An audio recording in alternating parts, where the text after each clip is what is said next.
குயில் ஆடாத மயில் நானாக இருந்தேனே பூவோடு வரும் காற்றாக என்னை நீ சேர தெளிந்தேனே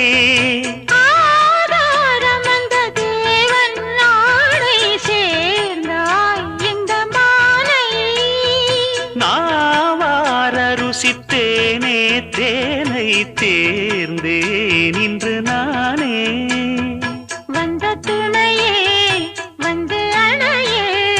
அந்த முள்ள சந்திரனை சொந்தம் கொண்ட சுந்தரியே சாமி கிட்ட சொல்லி வச்சு சேர்ந்தது இந்த செல்ல கிளியே இந்த பூமியுள்ள காலம் மட்டும் வாழும் இந்த அன்பு கதையே